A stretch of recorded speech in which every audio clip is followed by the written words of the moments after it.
ॐ भूर्भुवः स्वः तत्सवितुर्वरेण्यं भर्गो देवस्य धीमहि धियो यो नः प्रचोदयात्। ॐ शान्ति शान्ति शान्तिः। Namaste, my dear friends. This is video number 4 on Atma Bodha of Adi Shankaracharya. We start this video with this paragraph of the previous video. In terms of the familiar analogy of the dream, the dreamer is none other than the waker, as the dreamer himself, when he wakes up from his dream, rediscovers himself to be the waker.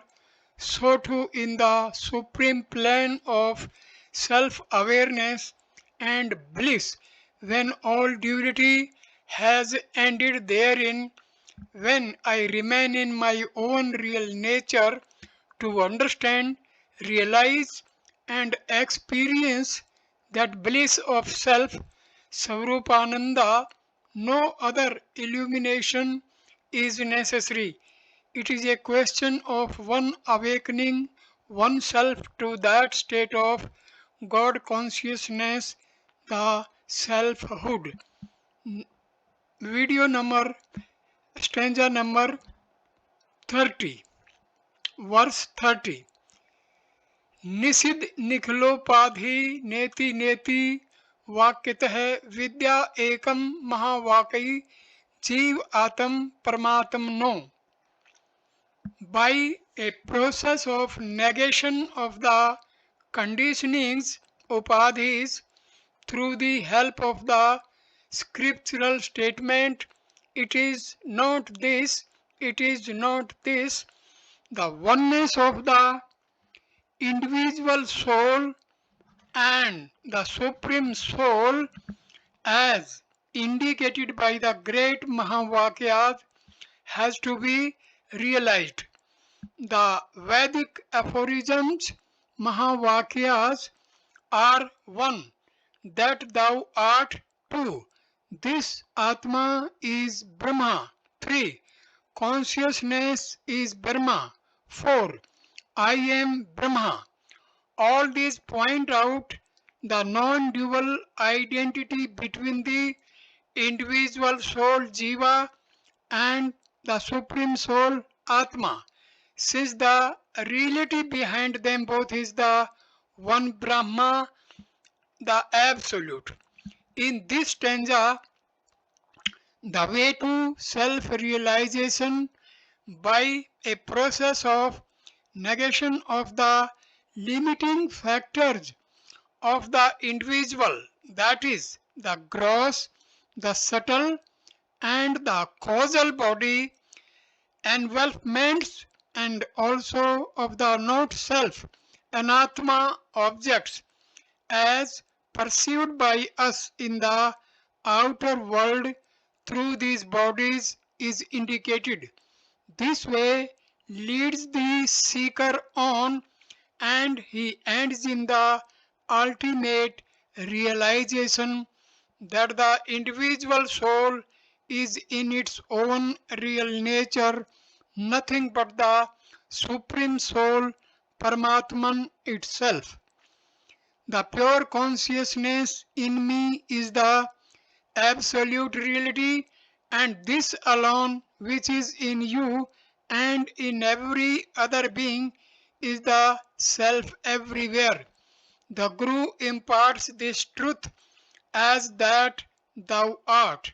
The seeker after truth, in his burning aspirations to teach the goal, analyzes his own matter vestures, upadhis, and also their corresponding objects in the outer world, the body and the sense objects, the mind and its feelings, and the intellect and its thoughts.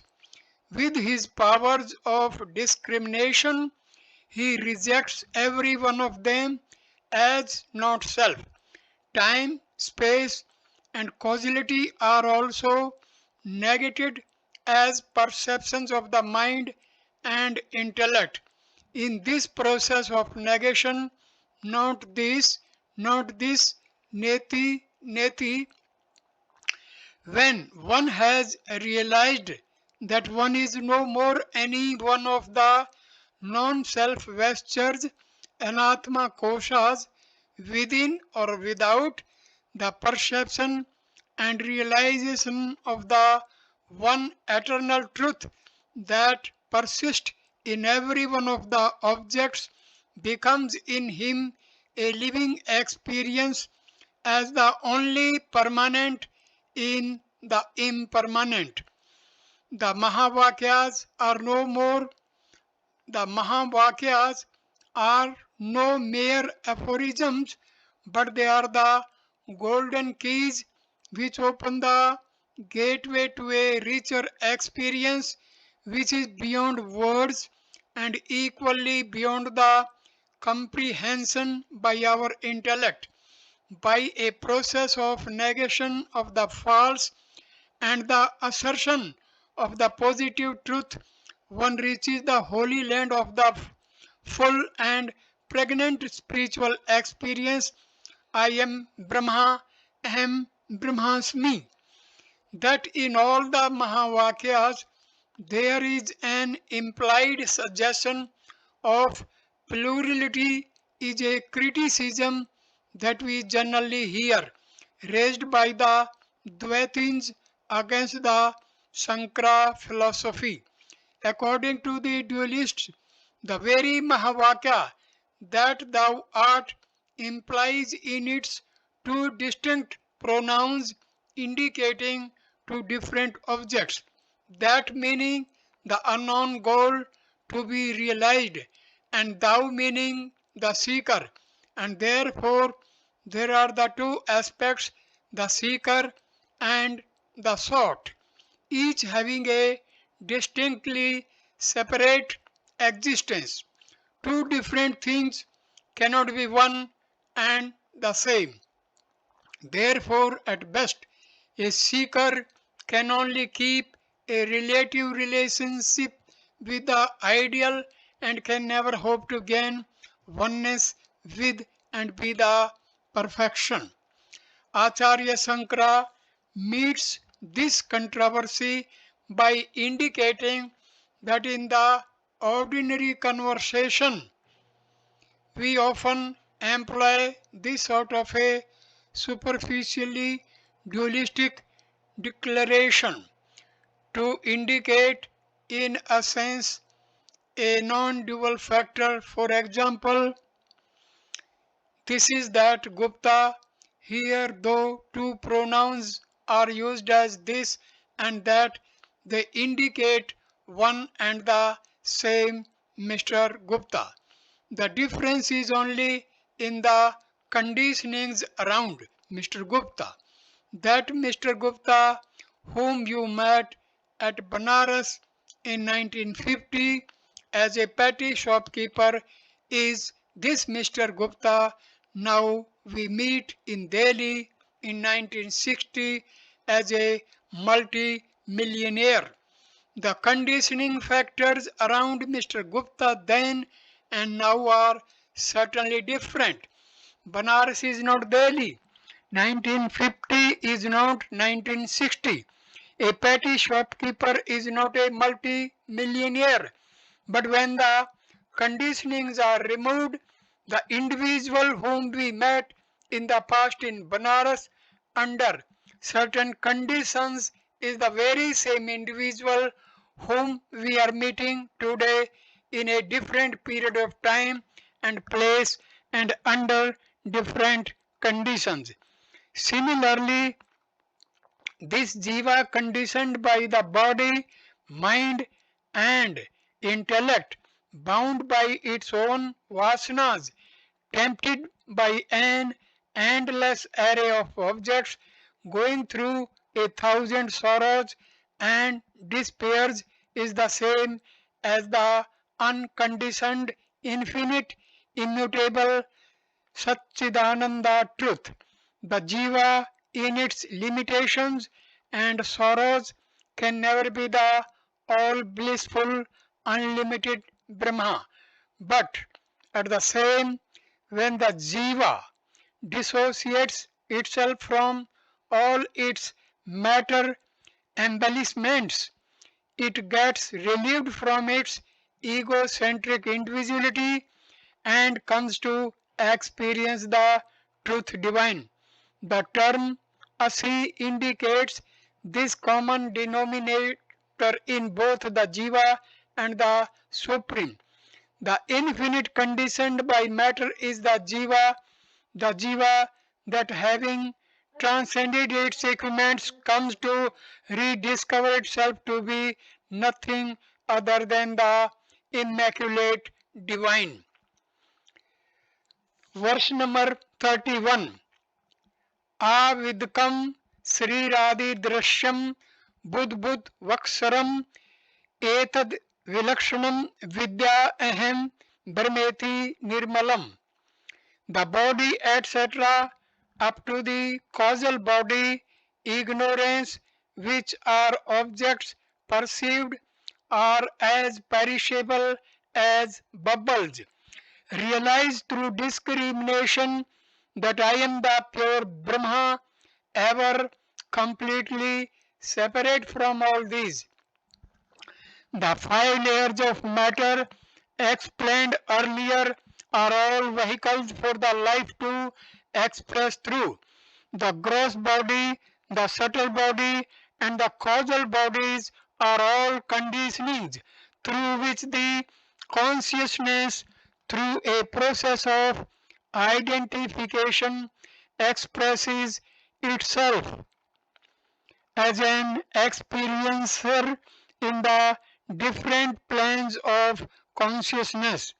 The self identifying with the gross body becomes the waker who experiences the waking state, and the same self, when shifts its identifications entirely to the subtle body, it becomes the dreamer now, who was himself the waker before. The dreamer lives his dreams and gathers his experiences of the dream world's multiplicity. The self, who has thus played the part of the waker and the dreamer, when it withdraws itself to identify with the causal body, it again acquires to itself the attitude of the sleeper who enjoys the total negation of the multiple experiences which it enjoyed or suffered during the earlier planes of consciousness, namely the waking and the dream. If the self in its identifications with the gross, the subtle, and the causal bodies becomes the waker, the dreamer, and the deep sleeper, the self in itself must be something other than its manifestations in these three states. Here the stanza asserts that it is so, and the seekers are asked to rediscover the self which is other than the perishable matter envelopments through a close subjective realization. It is only through discrimination I must undo the evil and realize that what is perceived or brought within the field of my perceptions, feelings, and comprehensions must be different from the perceiver, the sense organs, and the feeler, the mind, and the comprehending faculty, the intellect. The divine spark within me is the one illuminator who illumines every one of these objects. Things illumined are always different from the illuminator. Objects recognized by me are then certainly different from the pure self within me, the eternal subject. Stanza 32. देह अन्यत्वान में जन्म जरा आश्चर्य याद है शब्दादि विषयी संगो निरिंद्रियता ने च I am other than the body and so I am free from changes such as birth, wrinkling, senility, death, etc. I have nothing to do with the sense objects such as sound and taste, for I am without the sense organs. The idea of an eternal substratum for the entire multiple world has been already established. Now, in the following 6 verses, the process of negation of the body, mind, and intellect are given so that we may experience ultimately the self as the sole illuminator of all objects. If I am not the body, the merciless destinies through which it is being dragged are also not mine. The endless changes that come to me, birth, growth, decay, disease, and death, in my pilgrimage from birth to death, all belong to the physical body because I, the self, am unborn. When there is no birth for me, there can be no death either, and therefore no other changes such as growth, senility, etc. can ever come to me. If I mistake any of these to be mine, it is unfortunately the tragic error of the limited ego in me suffering from the body consciousness. Being other than the body, I am unattached to the sense objects as well. If I am not the physical body or the sense organs, what then am I? A zero, a non-entity? I am that consciousness which illumines all this dead world of matter in and around me, the absolute one, the immutable spirit that revels everywhere, which remains ever unattached. Stanza number 33. अमन स्वान में दुख राग द्वेष भयादह ए प्राणो हयम मनः शुभ्र इत्यादि श्रुति शासनात्. I am other than the mind and hence I am free from sorrow, attachment, malice and fear, for he is without breath and without mind, pure, etc. is the commandment of the great scripture, the Upanishads. The mind is that substantial hallucination of terrific force and irresistible might that we feel in ourselves when our thought flow. It is ever changing in its contents and in its moods. Without a thought flow, mind, man does not exist as man even for a moment.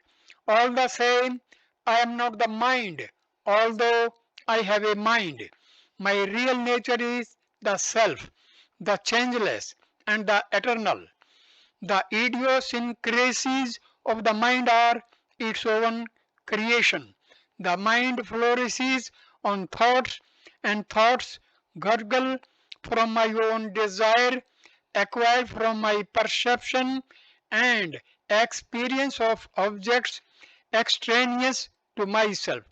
When I am thus really something other than the mind and when I realize that it is the illumination of my self that gives the power of awareness to this inert matter, the mind, I cannot but remain perfectly unaffected by the eruptions in that aspect of my physical structure. When I have awakened from my dream, I no longer can mourn for the dream child that died in my dream. I have ceased to identify myself with the mental emotions, and so how can I be any longer a victim of the onslaught of sorrow, fear, etc., which are but the modifications of my mind. I am without a mind, I am pure intelligence itself. I am the I am that higher and imperishable truth which is beyond all explanations and beyond the concept of time, but within the experience of everyone when there is self realization. Even Sankara must not assert dogmatic assertions without reference to the scriptures. Hence he quotes his authority, the Upanishads. Stanza 34. निर्गुणो निष्क्रियो नित्यो निर्विकल्पो निरंजनः निर्विकारो निराकारो नित्यमुक्तो अस्मि निर्मलः. I am without attributes and actions, eternal, nitya, without any desire and thought, nirvikalpa, without any dirt, niranjana, without any change, nirvikara, without form, nirakara, ever liberated, nityamukta, ever pure, nirmala. A substance is that which has got physical and chemical properties, gunas. All substances are matter. The spirit is indicated here definitely as something other than matter by the phrase that it is without properties. I, the self, am without properties. Matter has properties and matter is finite. The spirit has no properties. Spirit, the self, is therefore eternal. Desires and thoughts arise from the mind intellect equipment, and naturally the self, which is the truth transcending these two, has none of these characteristic features. By these two preceding terms, the gross body and the subtle body are negated in the Atma. So too, the causal body is negated by the next term. It is dirtless, meaning bereft of all vasanas, immaculate. Such a truth, having all the above four aspects, must be one without any change and also without form. Naturally, it must be ever liberated and ever pure. When I have negatived all the superimposed limitations, the one substratum on which hangs all this world of matter, the one awareness, Asmi, which illumines all thoughts, stands itself gloriously alone, and I rediscover myself to be that. That is the changeless in the changing phenomena, like the gold in the ornaments, the mud in the pots, the immutable spirit, that real self of mine is formless and free, eternal and pure, and without attributes and action. Stanza number 35. अहम आकाशवत् सर्वं बहिर्अंतर्गतोचित Sada sarvasam shuddho nishango nirmalochalah. Like the space, I feel all things within and without, changeless and the same in all. At all times I am pure, unattached, stainless, and motionless. The assertion of my real nature is continued. Space fills up all things in this world, and even that seemingly endless element of infinite expanse is a mere concept of the mind. That which is beyond time, space, and causality is the self in me, and this cannot be localized at any given part in this body. Also, space, akasa, allows things to exist in it, but itself never gets contaminated by the things which find their accommodation and existence in space. So too the self, though it allows the perceptions of the not self in it, it is not contaminated by them. In the nature of my existence, I am eternal and immutable and one and the same in all, and equally divine in all beings. I am the pure self, uncontaminated by the layers of matter around me, unattached, ever stainless. I am that all pervading Brahma. Stanza 36. नित्य सिद्ध विमुक्तक निमुक्तिकम अखंडनाद्वयम सत्यम ज्ञानम अनंतम यत् परम ब्रह्ममेव तत्. I am verily that supreme Brahma alone, which is eternal, pure and free, one, indivisible and non-dual, and of the nature of changeless knowledge, infinite. The nature of our own self is again and again here repeated by Acharya Shankara, because constant awareness of this is the practice of knowledge, jnana bhyasa, and we have to, as true Vedantins, bring that into our own personal experience. For purposes of meditations, we need these stanzas to contemplate over them and to feel them sincerely is the direct path to experience it. Those alone who constantly practice the control of the mind and retreat inch by inch from the dark despairs of the matter envelopments can grow more and more in their spiritual strength.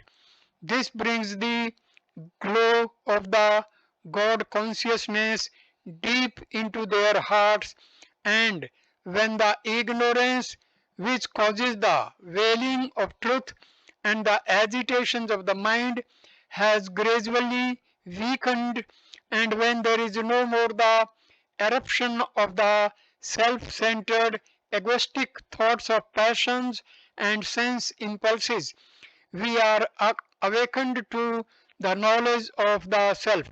This glory in us is ever pure, eternal, and indivisible as previously stated, and this supreme existence is truth, knowledge, absolute, satyam, jnanam, anandam. Stanza 37.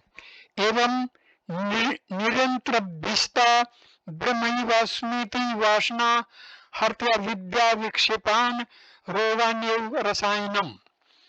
The impression I am Brahma, thus created by constant practice, destroys ignorance and the agitation caused by it, just as medicine or rasayana destroys disease.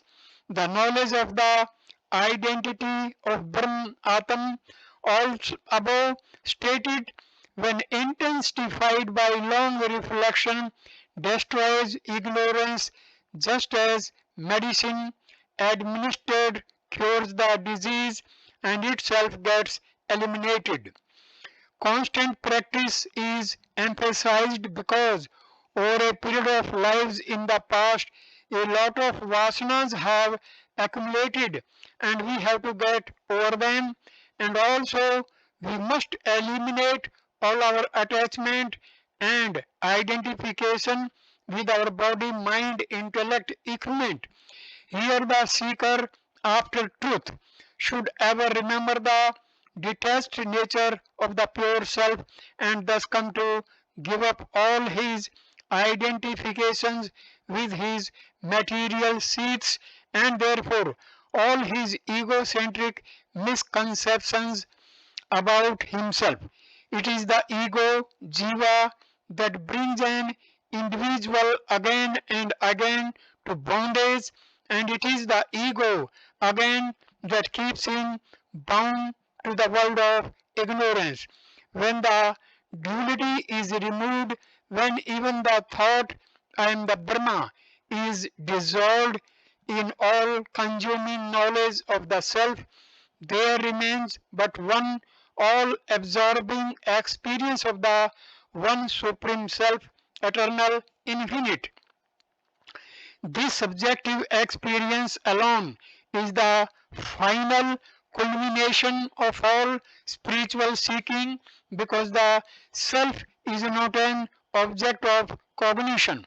It is the very light which illumines all our experiences.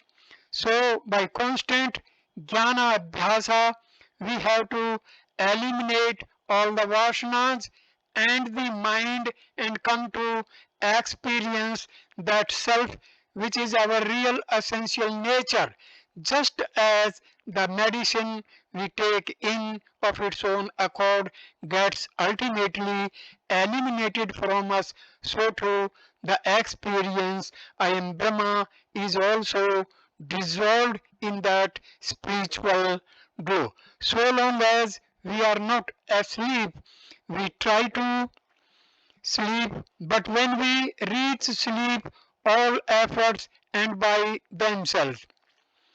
In place of I am body idea, in case the seeker maintains the constant remembrance that I am Brahma, it will create a new set of divine vasanas which shall act as an antidote to the egocentric vasanas. The individuality sense, jiva bhavana, brings about, about more and more agitations which spiritual vasana, Brahma vasanas, quieten the thought glow. This process will continue until the last of the thoughts and in the supreme silence of the mind, the Brahma Vasanas also ends, leaving the seeker to experience the self. Stanza 38. विविक्त देश आसीनो विरागो विजित इंद्रिय भाव एकात्मानम तमन अंतरम मंद्यधि. Sitting in a solitary place, freeing the mind from desires and controlling the senses, meditate with unswerving attention on the Atma, which is one without a second. The path of meditation, which takes you face to the reality, is explained here. Sitting in a lonely place with no disturbances around you, with no agitations of the mind or any wild roamings of the intellect, leaving behind all mental emotions and intellectual thoughts which generally make the corner you sit noisy with your thundering desires and roaring expectations, and with the sense organs, indriyas, now brought perfectly under your own control. Identify the self indicated above as your own nature. This is meditation. Make it real. Meditate without any other thought in your mind in that quiet and sequestered atmosphere. Meditate upon that infinite Atma which is one without a second. Be bold to assert the holy idea that in that lonely intellectual field which transcends the concept of time, that you are that very same supreme being which is all pervading, pure and eternal. This self transformation is called bhavana. Stanza number 39. आत्म अन अखिलम दृश्यम परिवाल्यप्य धिया सुधि भाव एकात्मनम निर्मल आकाशवत सदा. The wise one should intelligently merge the entire world of objects in the Atma alone and constantly think of the self ever as contaminated by anything as the sky. It is very difficult to find even an appropriate word in English for the Sanskrit term bhavana. It is not a mere intellectual appreciation, nor is it a mere emotional wooing, and yet it is both. When both the functions of the intellect thinking and the functions of the mind feeling are harmoniously woven together, we get the heart and its functions, the bhavana. The ardent courtings of the intellect and the mind, and in their marriage at the altars of heart, and the joy of this nuptial is bhavana. Intelligent discrimination is the core of a seeker's success in truth discovering. When he has realized the supremacy of the self, does the outer world exist for him? If not, why is it so? How does it happen? The pure intellect, in its light of discrimination, has brought for the seeker the truth experience. In that light of discrimination, if we analyze and withdraw ourselves completely from the matter engulfments, we should thereafter have no more occasion to mourn over the past, agitate at the present, or worry for the future. There can be no more any wrong perceptions of the truth for us. When we cross over the frontiers of our dream experiences, the dream world with all its things merge into our own mind, and the same dreamer now rediscovers himself to be the waker. Likewise, the pure awareness in me, which illumines for me the objects of the outer world, merges back upon itself when the world of plurality is not recognized. When the mind is single pointed, it has no accommodation for anything else, just as the dream world has gone back and merged into the very mind that dreamed the dream, so too the world of perceptions ends in the experience of the Atma, the illuminator of all finite experiences. Stanza 40. रूप वर्ण आदिकम सर्वम विहाय परमार्थवित परिपूर्ण चिदानंद स्वरूपेण तिष्ठते. He who has realized the Supreme discards all his identification with the objects of names and forms. Therefore, he dwells as an embodiment of the infinite consciousness and bliss. He becomes the self. The way to realize the Supreme and to be ever in the experience of the infinite consciousness and bliss has been already explained. The only path is single pointed meditation. When by constant practice of meditation one has become an experiencer, knower of the Paramatma with, to him are no more the illusory multiplicities which we were but false superimpositions upon the substratum, the self. The world of names and forms has merged into the substratum, and the knower of the self becomes the knower of the supreme self, Paramatma, with himself an embodiment of the infinite consciousness and bliss. The dreamer cannot see, experience, or understand the waker. The dreamer at that moment himself becomes the waker. No more are the dreams for him. He has awakened to a brighter, cleaner, ampler world of the waking state consciousness. Just as the dreamer has ended his dream on waking up, so too all the perceptions of the world recognized by the limited ego ends when it realizes the supreme state of pure consciousness. He becomes himself the Brahma. At this stage, I complete this video. Next video number 5 will start with stanza number 41. Thank you for watching this video. Namaskar, my dear friends. Thank you.